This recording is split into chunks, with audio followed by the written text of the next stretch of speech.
no recibieron muy bien algunos ambientalistas el hecho de pues, que el gobierno haya hecho este anuncio. Justamente, doctor García, explíquenos en qué consiste el anuncio y por qué se termina entonces pues, escogiendo este camino para solucionar este problema que nos ha generado durante tantos años la presencia de hipopótamos aquí en Colombia.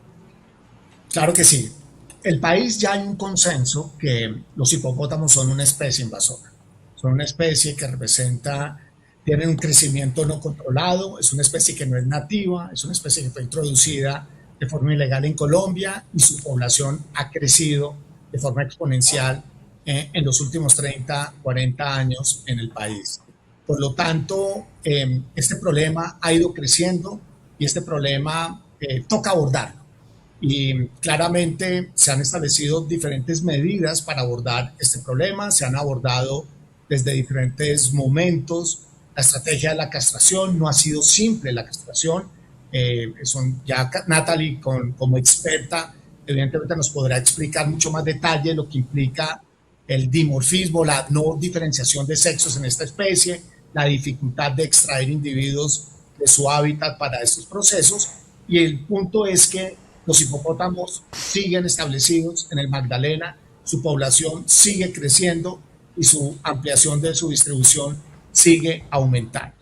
Por lo tanto, el gobierno nacional lo que plantea a partir de estos dos protocolos que fueron publicados ayer con el respaldo de las entidades científicas que hacemos parte del Sistema Nacional Ambiental, que son los institutos de investigación del Sistema Nacional Ambiental y el Instituto de Ciencias Naturales de la Universidad Nacional, son dos protocolos para abordar ese control del crecimiento de la población. Un protocolo que está enfocado a lo que los animalistas también hablan hoy de la translocación, y es la movilización de individuos de las poblaciones hoy establecidas en Magdalena hacia otros sitios, y eso tiene todas unas implicaciones que ahorita podremos dar detalle. Y la otra medida, que es la eutanasia, que es evidentemente la extracción de individuos a través de la eutanasia química o física para controlar también el tamaño poblacional y también controlar el crecimiento de la población y su distribución. El liderazgo de las mujeres transforma comunidades y fortalece la construcción de paz en los territorios. Más que todo es un empoderamiento, como uno como mujer, porque coge uno como más valor, más fuerza para decir sí puedo.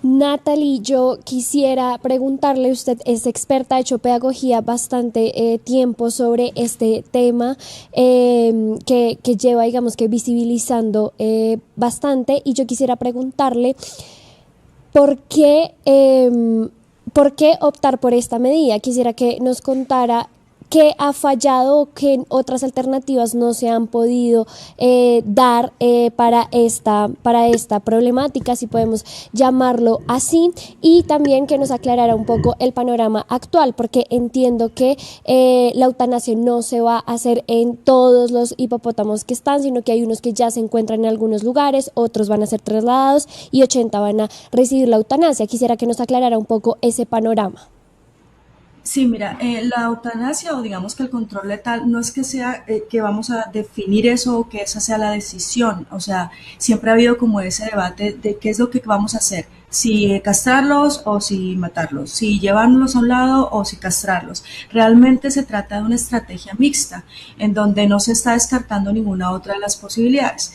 Lo que sí hemos sido muy claros todo el tiempo es que realmente quedarnos únicamente con, por ejemplo, castraciones no funciona. Es necesario que haya un control, digamos, letal de la población para que realmente logremos ralentizar el crecimiento de esta población y la expansión de la población. Esto no significa que las otras alternativas se vayan a descartar o no se dejen de hacer o se dejen de hacer. Entonces, digamos que se trata de una estrategia mixta. Y eso lo hemos venido haciendo desde hace mucho tiempo. Y es muy importante tener en cuenta que la población de hipopótamos es una población silvestre, está dentro del ecosistema y todas las poblaciones silvestres tienen una mortalidad natural, todas ellas, por predación, por enfermedades, por cuestiones ambientales. Lo que pasa con las especies invasoras como el hipopótamo es que no tiene un controlador natural, no hay una mortalidad natural importante que nos controle esa población. Entonces, este tipo de manejo se hace con todas las especies invasoras. Siempre hay necesidad de extraer individuos para que podamos realmente tener como una ventana de respiro que nos permita justamente que estas otras alternativas, como son la translocación, las castraciones, el confinamiento, pues realmente funcionen. Como hasta ahora nos hemos abocado únicamente a castraciones y a buscar translocaciones y otras cosas, pues hemos visto el resultado y es que la población se está expandiendo, la población está disparada en este momento, estamos empezando, digamos, una curva ya logarítmica alta de crecimiento poblacional. Entonces, eso es lo que justamente nos preocupa y por lo mismo, pues también yo aplaudo pues la decisión del ministerio de iniciar con estos procesos de eutanasia. Entonces, si le entendí, ya se han ido tomando otras alternativas como la castración o ubicarlos en otros lugares, pero esas alternativas no han sido suficientes para controlar, digamos que a esta población que cada vez crece muchísimo más. Claro, es justamente eso. Okay. Por ejemplo, el caso de las castraciones, la gente dice, ¿por qué no los castran y los dejan ya morir de viejitos? Pero estamos hablando de hipopótamos, estamos hablando de cientos de individuos que están distribuidos en un área enorme. Entonces, el proceso de castración no es sencillo, ni siquiera es cuestión de dinero. La gente dice, pues invertamos dinero, hagamos una vaca. No se trata solamente de recursos, quiero que entendamos que estamos hablando no de ganado, estamos hablando de animales salvajes, de toneladas de peso, que es muy difícil capturar, que es muy difícil castrar, no es sencillo simplemente dispararle un dardo y ya que quedó el animal castrado, no funciona así realmente, es un animal muy complejo de manejar. Entonces, por esa razón, las castraciones no han sido suficientes, no es falta de voluntad, no es falta de dinero, es que simplemente es difícil capturar tantos animales al año para lograr el suficiente nivel de castraciones para que realmente tenga un impacto en la reproducción. Gracias, Natalie. Hernando, una pregunta para usted.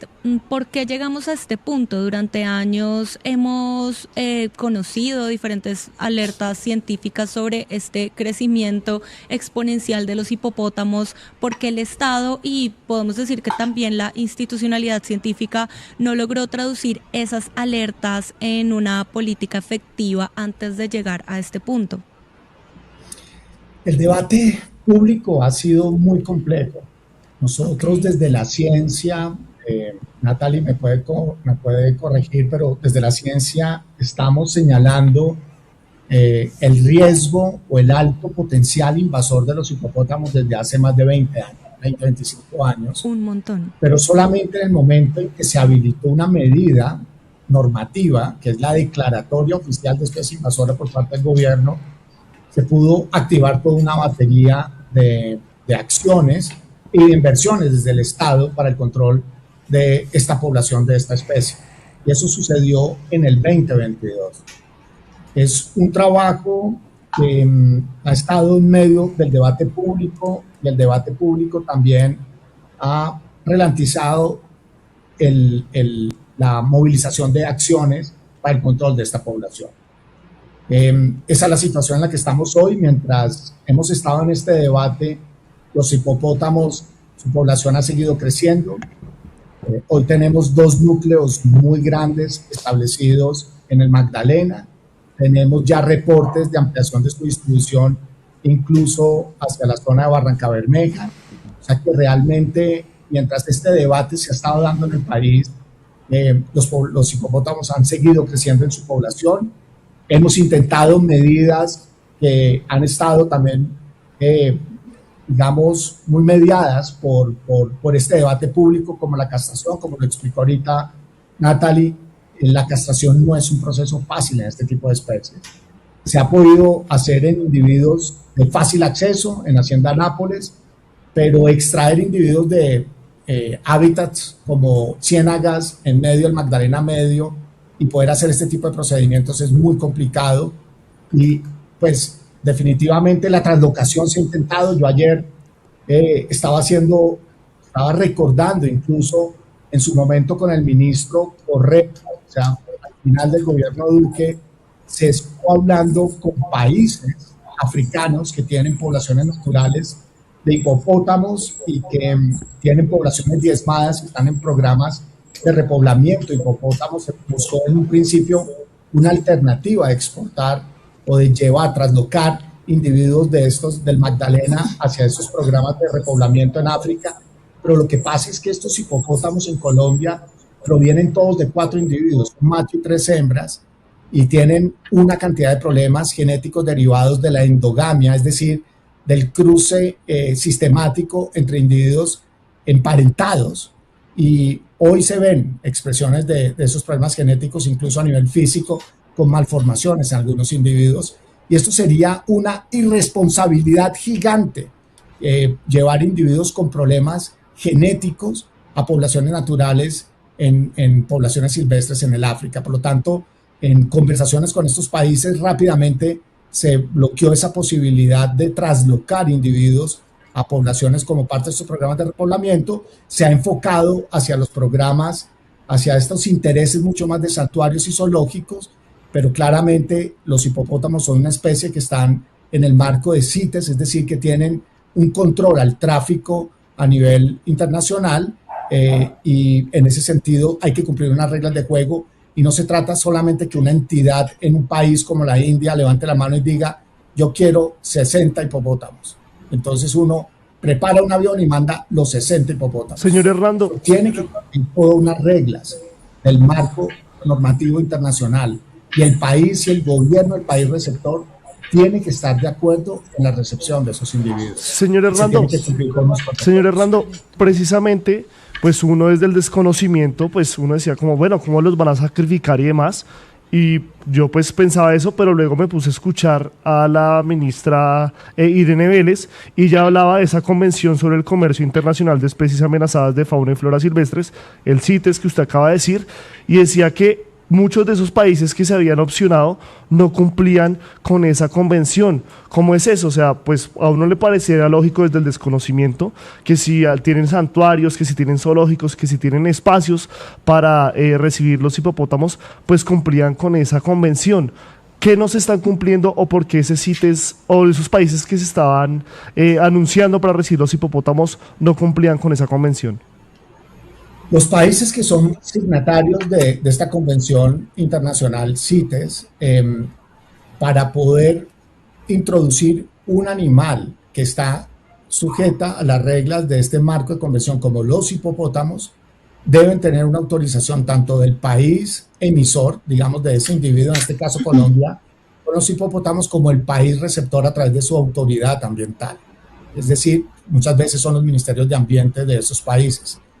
En este caso, para que nosotros como Colombia trasloquemos individuos de las poblaciones silvestres del Magdalena a, por ejemplo, México, es necesario, no es suficiente que tengamos un santuario en México que levante la mano y diga yo puedo recibir 20 hipopótamos y aquí los vamos a tener en confinamiento, sino que la autoridad ambiental o la autoridad CITES de ese país debe dar un permiso de entrada de esos individuos a su país, porque ese es parte del control. No podemos exportar un problema que tenemos en Colombia ambiental a otros países, y esa autoridad hace su debida diligencia en cumplimiento de criterios para que esa importación de estos individuos no se vayan a convertir con el tiempo en un problema en su país como fue en su momento en Colombia. Por lo tanto, los países como México, India, pero también se ha hablado con otros países como Perú, las autoridades CITES de esos países no han autorizado la importación de estos individuos. Por lo tanto, no es suficiente que estas otras entidades, estos santuarios y zoológicos, digan, nosotros tenemos la capacidad. Lo que entendí desde el pronunciamiento de la ministra Irene Vélez ayer es que el gobierno de Colombia facilitaría, evidentemente, en articulación con la autoridad CITES del país correspondiente, la exportación de esos individuos, pero tocaría cumplir con todos los requisitos de este marco internacional. Sí, y bueno, esta mañana también algunos de estos ambientalistas que están promoviendo el traslado, por ejemplo, al santuario de Vantara en la India de los hipopótamos, también explicaban que el procedimiento requiere unos pasos previos, como por ejemplo concentrarlos a todos en un mismo lugar y hacerles un mantenimiento que puede durar mucho tiempo, pero además costar mucha plata, y seguramente pues el gobierno colombiano no cuenta con los recursos. Pero yo quiero preguntarle a Natalie, como experta, pues cómo va a ser específicamente el procedimiento, porque también desde sectores animalistas se ha pedido que no sea utilizando el fusil sanitario, sino que se cuide de pronto un poco el tema del sufrimiento de los animales y que más bien se utilice el método químico. Esto me imagino es una inyección. ¿Cómo es que se hace el procedimiento? ¿Cuánto dura? ¿En dónde se hace? ¿Podrían explicarnos un poco más sobre esto? Bueno, mira, realmente se necesita que hayan expertos en este tipo de procedimientos. Yo no lo soy. No es parte de mi experticia, digamos, este tipo de métodos de sacrificio de animales tan grandes. Lo que sí estoy muy segura, y pues, o por lo menos es algo que se debe exigir, es que cualquier protocolo que se utilice sea el que le produzca menos sufrimiento al individuo, al animal, ¿verdad? Entonces la gente dice, pues como que lo que nos llega primero a la cabeza es no, debería ser con una inyección que es lo menos doloroso para el animal, pero pensemos también en el estrés para el animal, ¿no? Entonces, en estos casos uno también tiene que pensar en que es mejor que sea algo rápido y certero a que sea un proceso que de pronto ponga al animal en una situación de varias horas de estrés, como puede ser una persecución, etcétera, etcétera, para poder aplicar una inyección. Entonces sí existen, en términos muy generales, existen dos métodos, uno que es por medio de un disparo letal. Todo esto tiene que ser aplicado por gente experta, por gente que realmente tenga muy buen conocimiento de las técnicas, y el otro es por una inyección letal, ¿no? Entonces serían, digamos, esos dos procedimientos. Yo supongo que se va a hacer ya un protocolo, digamos, ya técnico, ¿no? Muy claro, obviamente consultando a los expertos en la materia, para que justamente se cuiden todos estos asuntos de la bioética y del bienestar de estos animales. Natalie, hemos hablado de diferentes cosas que se han contemplado, unas alternativas que no han sido suficientes, que es un problema que va en aumento, y lo que vimos ayer mucho en el debate público y hemos visto en estos últimos años, es que los animalistas pues dicen que esto se trata de una matanza, de una masacre, de un sacrificio pues letal para estos animales. Pero yo quisiera que habláramos también de las implicaciones que tiene para las otras especies con las que conviven los hipopótamos, es decir, las especies nativas que son pues sí colombianas y que se están viendo impactadas o perjudicadas por la presencia de estos animales. ¿Cuál ha sido el impacto tanto para el ecosistema como para estos otros animales que conviven con los hipopótamos? Sí, mira, los hipopótamos son considerados en África, en su lugar nativo, como ingenieros ecosistémicos. ¿Qué significa esto? Como son animales tan grandes, tienen una capacidad muy fuerte de poder modificar el ecosistema donde están. Y eso es muy importante en África, es necesario, ellos son especie clave en África. ¿Qué pasa en Colombia, en el Magdalena? Pues el ecosistema no está acostumbrado a este tipo de organismos, no tenemos ninguna megafauna de ese tamaño en nuestros ríos y cuencas.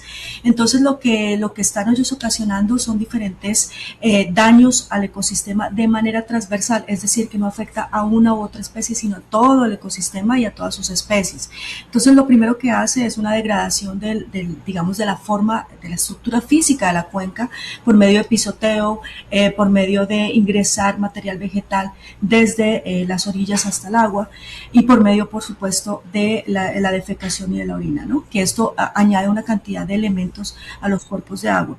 ¿Y qué pasa ahí? Pues entonces empiezan unos procesos en cascada donde empezamos a perder de manera silenciosa silenciosa especies que ni siquiera nos estamos dando cuenta, que por ejemplo son muy sensibles a cambios en el pH, a cambios en el oxígeno.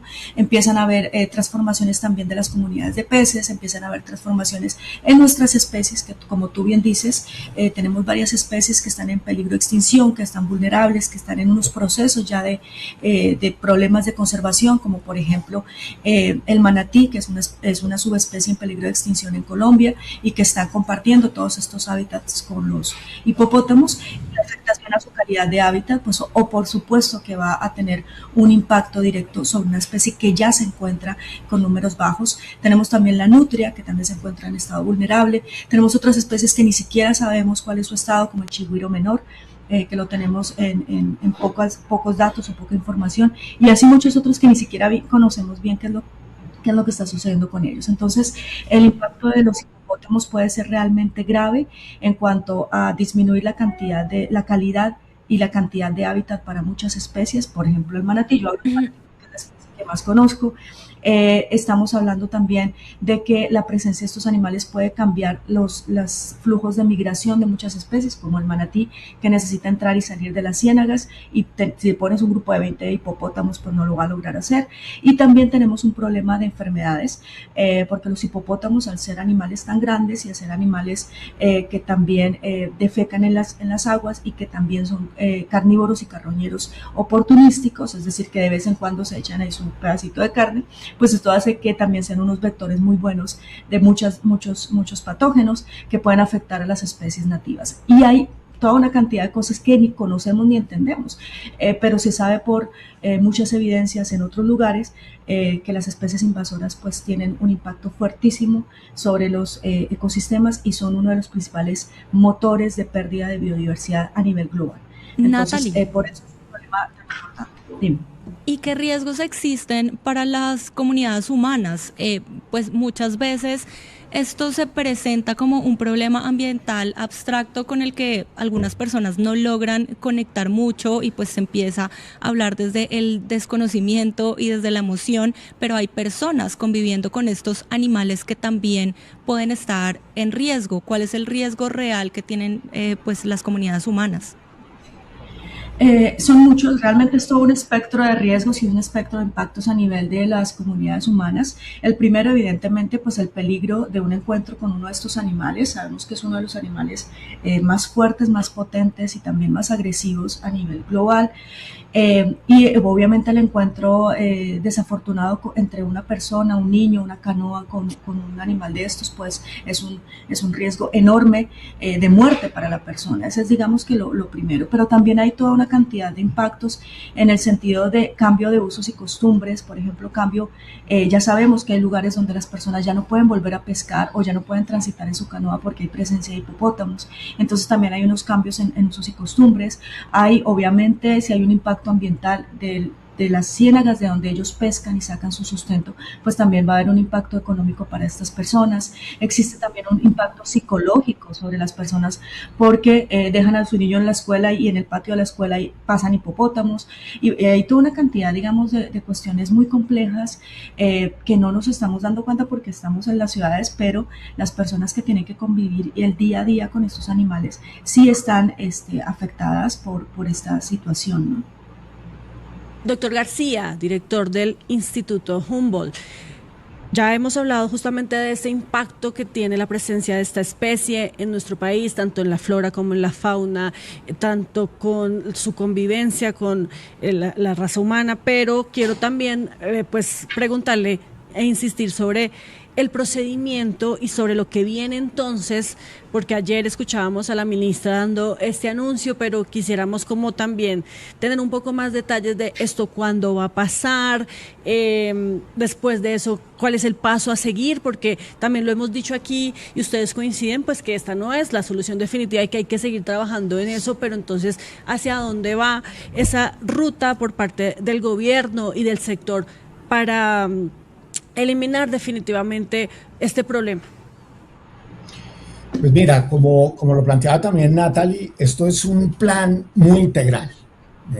Realmente el plan de manejo de los hipopótamos que salió publicado en el 2024 en su momento con la ministra Susana Mohammad en el Ministerio del Medio Ambiente, y sobre el cual se han desarrollado los protocolos que fueron anunciados ayer por parte de la ministra Irene Vélez, son parte de ese plan integral.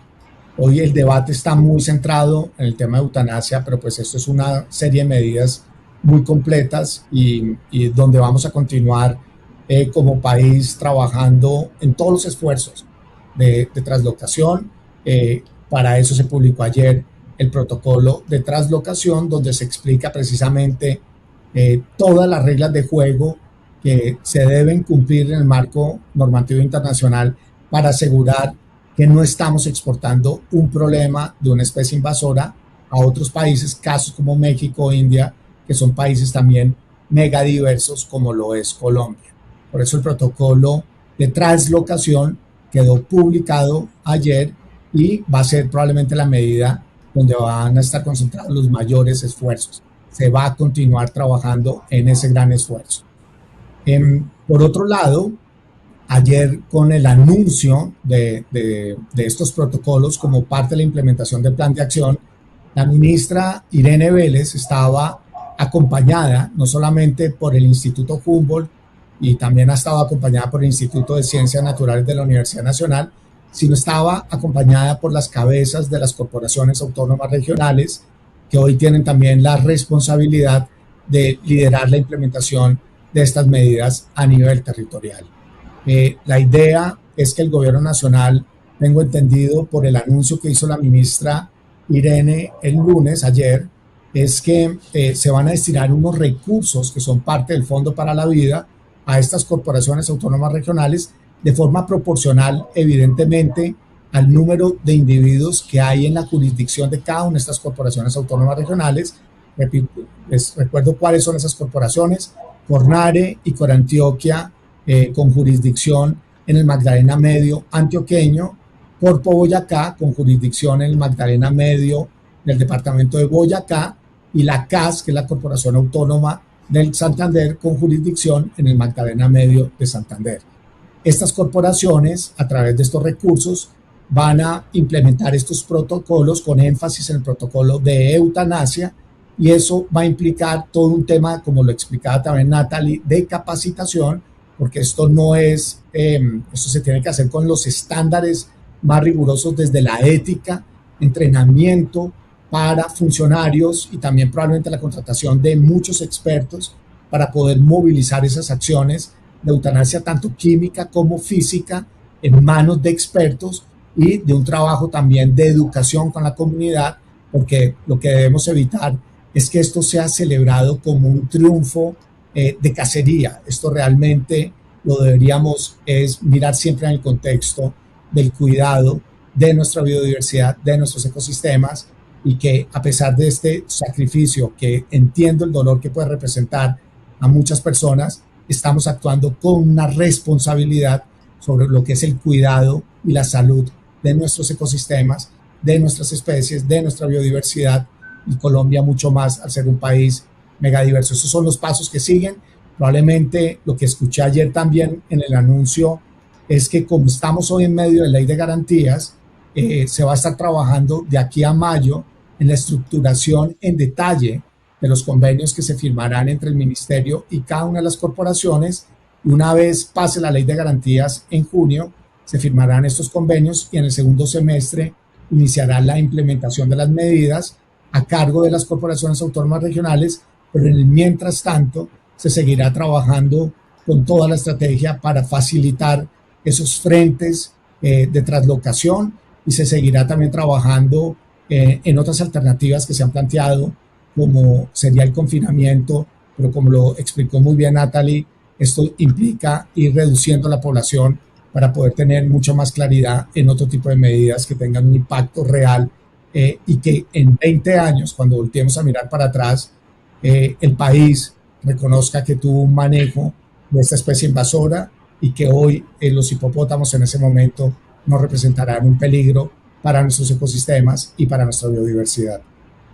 Natalie, para ya ir finalizando, yo quisiera preguntarle por algo que es una preocupación, como lo veníamos conversando, pues hay mucho dolor de muchas personas frente a lo que va a pasar con los hipopótamos, con pues estos a la final seres vivos, animales, y hablamos ya del impacto sobre las especies nativas, sobre nuestros ecosistemas, pero yo quisiera preguntarle por el impacto que tiene para los hipopótamos estar en un ecosistema que no es el nativo de ellos, ¿no? Porque se ha hablado también que incluso la endogamia ha llevado a que muchos nazcan con malformaciones. Entonces yo quisiera preguntarle también por esas implicaciones para esta población. ¿Es un ecosistema en donde tienen bienestar, donde pueden estar bien, o todo lo contrario?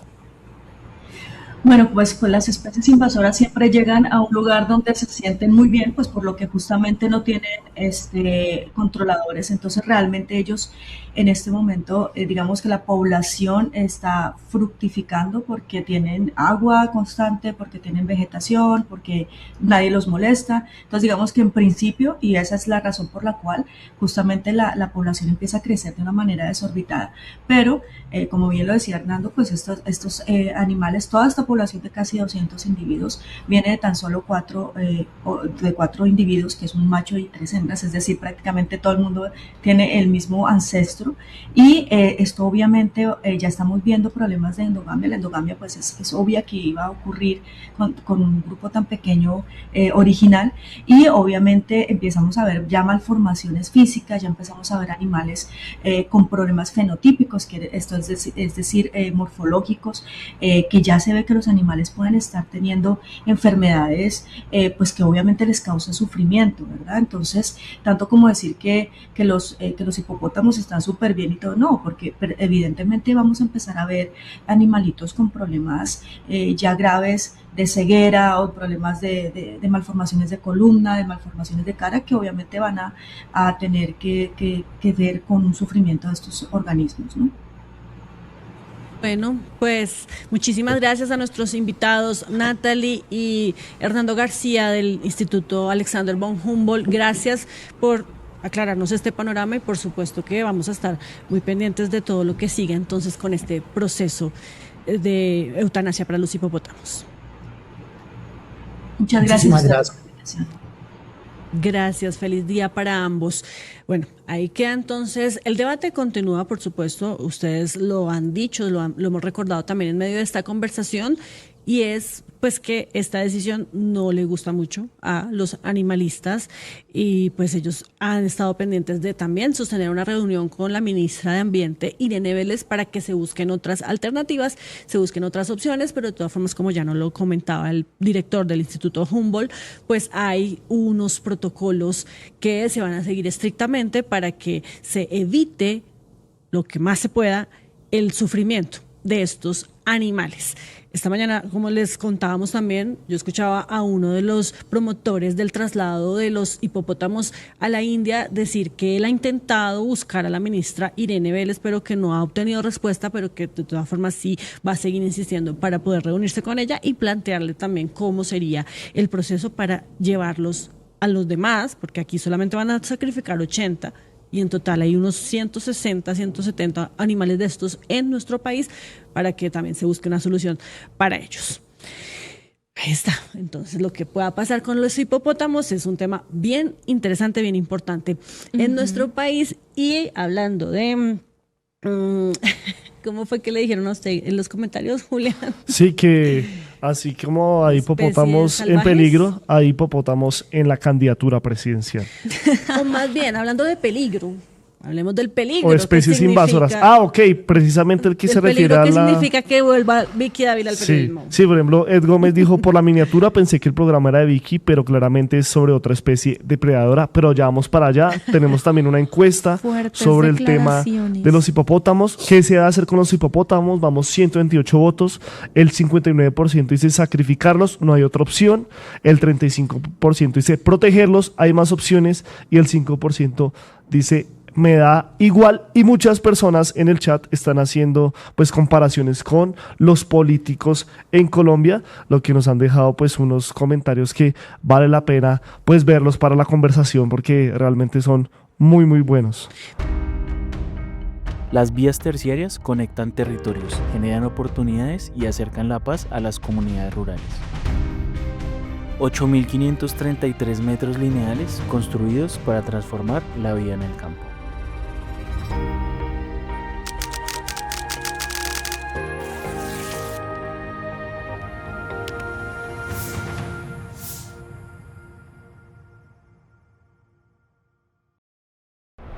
Ayúdanos a seguir con nuestra labor periodística a través de nuestro NECI 310-779-3518. Se está evaluando es que más adelante sí sea para todos. Lo que necesita el país. Pedí que me sacaran de allá. Un agradecimiento a todos por su sintonía aquí en el tercer canal. Métase en la mente de un delincuente, de un ladrón. A una nueva entrega de periodismo sin corrección. Pasión todo locura y estamos muy contentos. De las calles del sur. Digo, la señora, ¿me da un expreso, por favor?